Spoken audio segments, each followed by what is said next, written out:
My entitled boss demands I follow the dress code. When I do, she instantly regrets it. I work for a secondary education institute. Anyone who has worked in academia will confirm that it's a different brand of crazy.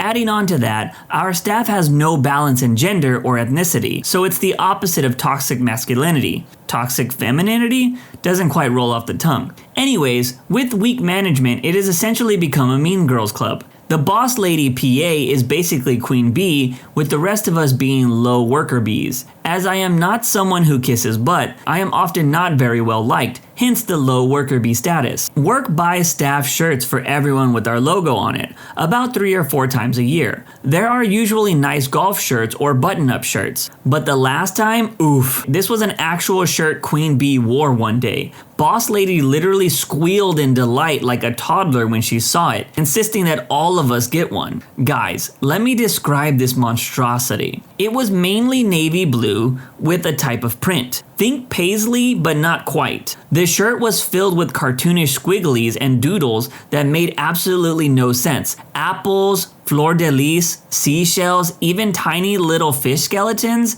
They danced and merged in every direction. In violent shades of teal, beige, salmon pink, turquoise green, and neon purple. So versatile, you can wear it with so many different colors. And if the design wasn't bad enough, the fit was even worse. A size that normally hugs my figure fits me like a circus tent. I billowed out from right under my boobs, and it was so long the bottom seam came to just above my thighs. The most unflattering cut I've ever worn. It was like a blind person tried to make maternity wear and changed their mind halfway through. It was also sleeveless. The only one of us who voiced her reservations was forced to give it back. She was so visibly happy that she wouldn't have to wear it, and this pissed off management. The shirt was made mandatory on Mondays. Being a person that never gets hot, I wore a jacket over it every time, showing as little of it as I could. One day, to solidify our loyalty, it was decided to take a group photo that purposely included this hideous shirt.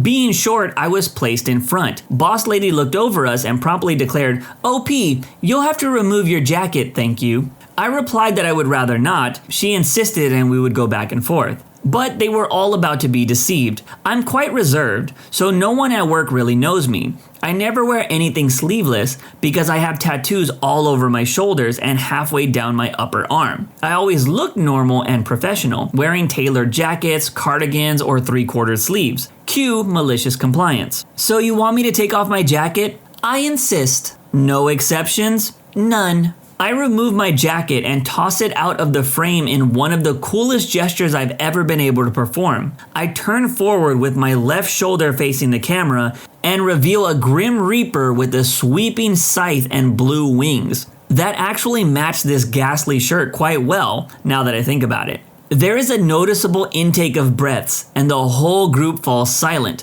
waiting in anticipation to see who would triumph. It was like a shootout between 2 gunmen in a western. I look at her blankly, internally screaming, "The freak you gonna do now, B?" And I'm pretty sure she heard me. Boss lady realizes she can't go back on what she said without looking like even more of a butthead than she already does, and she turns to face the camera. Y'all, that was one of my favorite pictures of all time. Pissed off boss lady in the front with a smile that just doesn't reach her eyes. Tatted up admin immediately to her left with the biggest grin in the whole picture. Everyone else's faces were a mixture of amusement and confusion. Queen Bee slightly frowning as she is still trying to figure out what the heck just happened. Marketing showed it to me before deleting it, and we had a few laughs. Needless to say, that photo did not make it into the newsletter, as was originally intended. Crazy enough, there is a follow-up to this story a year later. So this post follows a previous post from a year back, regarding a hideous shirt that we had to wear to work. Socially and politically, our work environment is a mean girls club. I work at a secondary institution on support team. For stupid reasons, a hideous shirt that one of our support staff was wearing one day became our mandatory Monday shirt. Cue to this week, it's photo week again. We are taking group photos of all the staff, learners, and various teams and committees. They are all going in the annual magazine, which is quite a big deal. All staff were informed that they could wear whatever they wished, as long as it lined up with the colorful palette of the magazine.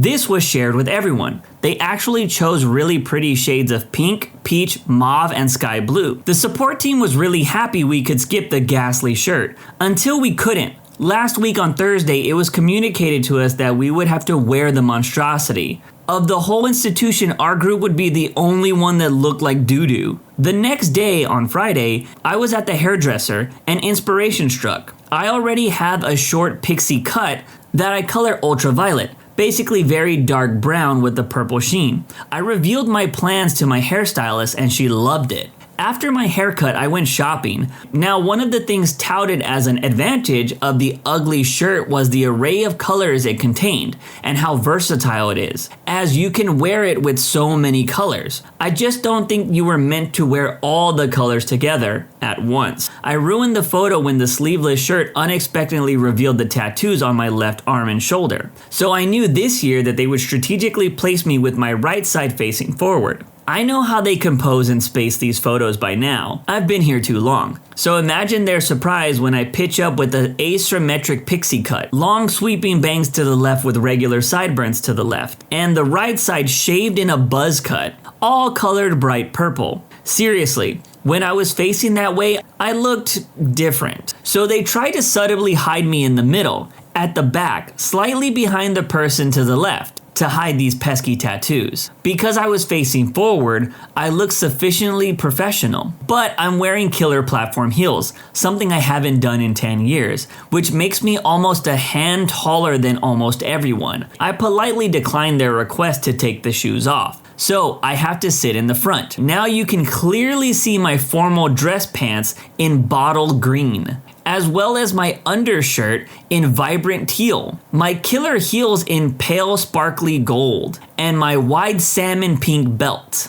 Now, I didn't waste any money on these items. Wearing any of them alone or in a different combination look fine. So I will be using all of them. No matter what they tried, they could not find a way to make the group look coherently polished and professional. Because one way they had a tatted up admin. If they photoshopped those out, I would complain politely but firmly. Other way, they had an angry emo boy. One way, the height was off. In the other way, they had someone in an ensemble so garnish it offended the senses. That afternoon, a while after work, we were informed that the group photo would be redone for the support team. We were kindly requested to wear the colors as indicated in the color palette tomorrow. In the group WhatsApp, I commented duly noted and received a ton of PMs joking about it. On the bright side, I have received a ton of compliments on the hairstyle. In a sane environment, I would have never tried this. I've colored it back to dark ultraviolet. Box color takes 20 minutes, which complements my light pink dress nicely, along with my round salmon belt. But let me know, am I the jerk? This OP was awesome. I love this type of malicious compliance. It doesn't really hurt anyone and it's just mildly annoying, but to be fair, it's just a response to something else that is annoying. I have a pretty similar malicious compliance that I did while I was in high school. You see, I used to have dreadlocks back in the day. I absolutely love them. Nothing beats you waking up every day and your hair is already done. Anyways, one weekend I decided I wanted to bleach a few of my dreads and one of my friends did it for me. When I went back to school, a lot of people seemed to like it, but one person certainly did not. And that was our lousy principal. He saw me in the hallway and dragged me into his office to complain. He told me that I was going to have to dye my hair again because it doesn't look natural. This really annoyed me, and as I've mentioned a million times on the Jerk channel, I have no problem speaking my mind. So when I heard that hair must look natural, I asked my principal if he would be forcing his daughter to dye her hair as well, because she was a classmate of mine and I knew that she had just gotten highlights in her hair. I told him, "Those aren't natural, sir." He obviously didn't like that, but because it was his daughter, he said, "Well, that's different," and quickly told me that if I didn't dye my hair back to a natural color, I would be suspended. Now, I'll be honest, if I had the mindset I have today back then, I would have fought this until I could keep my hair or his daughter and everyone else in the school had to dye their hair too. But I didn't want to cause any trouble for my parents, so I complied with his demands. Kind of. You see, I have dark brownish black hair, and I only had about 5 or 7 dreads that were bleached blonde. So I decided to dye those blonde dreads a dark purple. That way in the hallways of school, it would blend in very nicely, but when you went outside for lunch or gym, you could clearly see that my dreads were purple in the sunny daylight. The principal never gave me any flack after that, and people seemed to like the purple dreads. My dad is super strict about his rules that I need to follow, so I follow them perfectly in the wrong direction. This is a silly malicious compliance, but I think everyone probably did something similar if they had very strict parents. Everyone appreciates saving money at the pump. Gas isn't cheap, but it wasn't quite so bad 20 odd years ago. But still, why pay more than you have to pay? Some folks will wait hours at Costco or other favorite stations that they use to pass by even if it isn't close to their home or work. In fact, some truck stops are known for having great prices and conveniently just off the side of the freeway.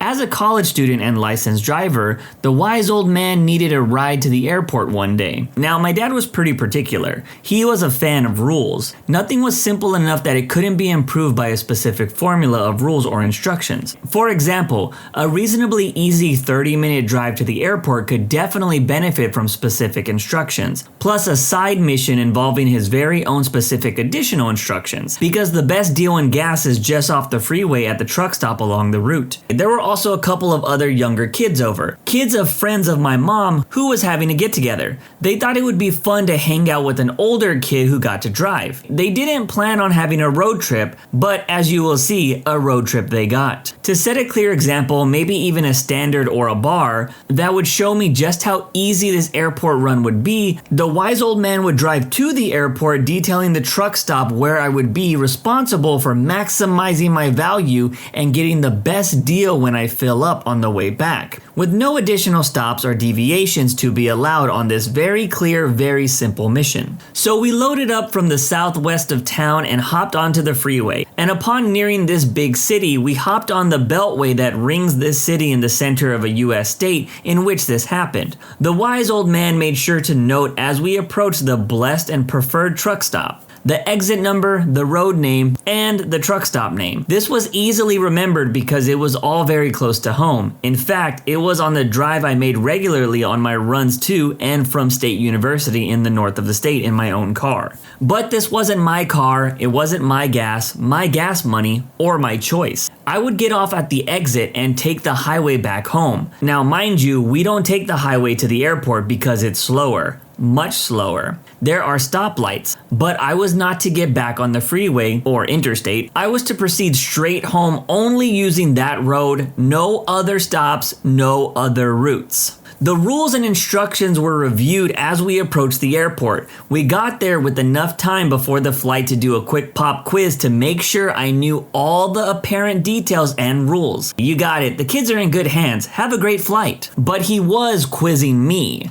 He wasn't asking my suggestions, he wasn't even asking if I had any doubts, concerns, or questions. It really was just as simple as following the rules. Now, if it was him or anyone else, the correct answer would be save time and fuel by taking the same exact route home. Or hear me out, to get back on the freeway for 2 more miles to take the next highway, which would also be a ton of stoplights over 20 miles, but would in fact get us home. So back to the blessed and preferred truck stop, we headed to maximize our value and get the best deal. Cash was exchanged, premium unleaded fuel was pumped. Now, rather than saving time or money with the sufficient return trip, I did exactly as the wise man directed. We would take the next 20 miles going stoplight to stoplight down the highway. Just not the right highway. I passed a quiz and knew the rules, and the rules I would follow. Unfortunately, the very clear rules did not allow for getting back to town where we lived. However, because we were now 20 miles south, actually southwest, I would have to turn off the highway and make another 15-mile drive east through the very twisty farm country. The rules expressly forbid this. So I passed on hoping for the best. That's actually a lie unless you slightly add hoping for the best road trip, because we were absolutely not heading home. The kids in the back were having a blast, going on the trip with a college kid driving. Everyone's laughing, it was genuinely a good time. Though as we nipped into the western edge of the correct county, we all knew we were not going to make it without breaking the rules and deviating from the very clear directions. Anyone in the car would have passed the quiz at the end. As elementary age kids of maybe 10, they were very excited to get a vote. Do we follow the rules or do we turn? Nobody thought it was worth breaking the rules, so onward we continued. And so, we stopped heading towards home altogether. Having taken the highway more than once on the way to visit friends at the state university in the south of this US state hosting this road trip, I knew we could definitely make it there, but I would have to go out of pocket for gas to get us home. As with all good things, this road trip had to come to an end.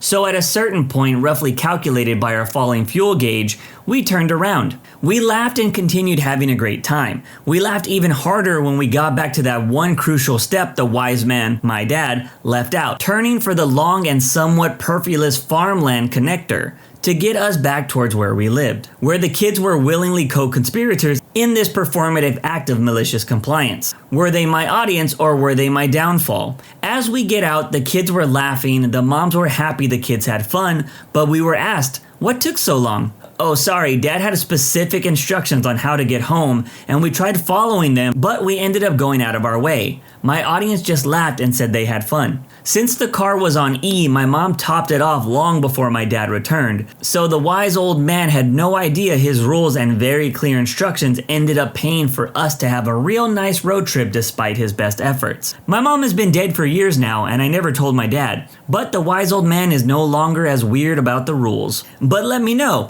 am I the jerk? Geez, this story kinda took a turn when the OP mentioned his mom was dead. I will say malicious compliances can be a bit of fun when it comes to strict parents. I can't say I have a memory of me doing this to my parents, but I do have a road trip memory that almost got me in deep doo-doo with my family. So I used to skate back in high school, and one day me and my friends wanted to go to the local skate shop. This was a big city, but by local I mean a skate shop brand that was created in the city. The only issue was this skate shop wasn't close to us, and no one in our group had a license to drive. But that didn't mean that we didn't have a person with parents who didn't care about their kids' safety. Enter Joe. Joe's parents gave us a car to drive to head to the skate shop. Nothing like letting a bunch of high school kids pile into a car that was made to seat 4 people. Well before the 6 of us pulled out of the driveway, I tell my friend Joe, yo, I don't have a good feeling about this, so don't do anything stupid. And of course Joe just said, don't worry, I got this. Surprisingly, we got to the skate shop just fine,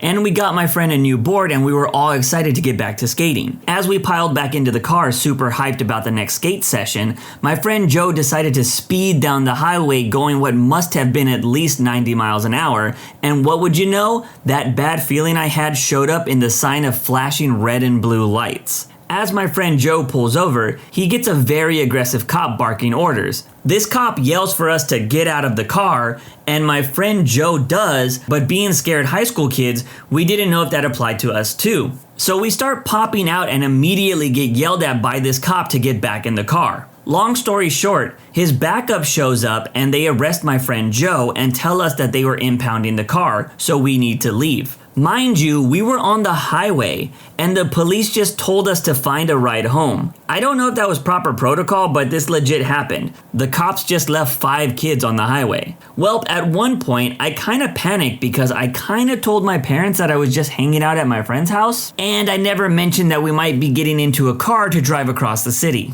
We did manage to have a friend pick us up to save our skins, but they showed up in a 2-door with a very small back seat. So just imagine trying to fit 7 people into a small 2-door car. Let's just say that me and my friends all got a little bit closer on that ride home. Oh, and for anyone thinking that my friend Joe was a total jerk for ignoring my weird feeling before the trip, you don't need to worry about him because while the rest of us were scrambling to get home, Joe was apparently gaining street cred inside a jail cell. According to our friend Joe, his time in the slammer was something out of a TV movie. Although Joe was a minor, he said that he got thrown into a prison cell with a whole bunch of bad dudes that wanted to cause him harm. One of these dudes even got in Joe's face. So he said that he could only do one thing, and that was to fight this guy to let everyone know in that prison cell that Joe wasn't a guy to be taken lightly. After Joe destroyed this guy and put him in what I would assume is a prison hospital, he said he started to get recruited by some gangs that were inside this crazy prison cell for people who speed down a highway.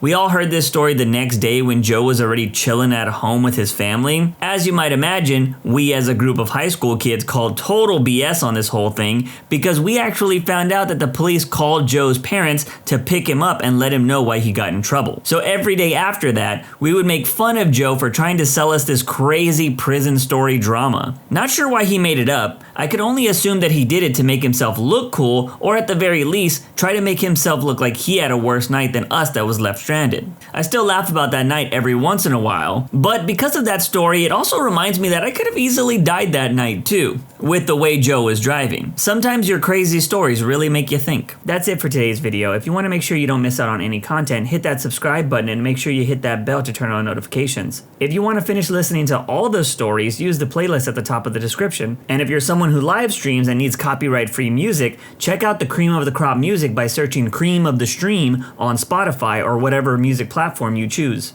Remember, it's free.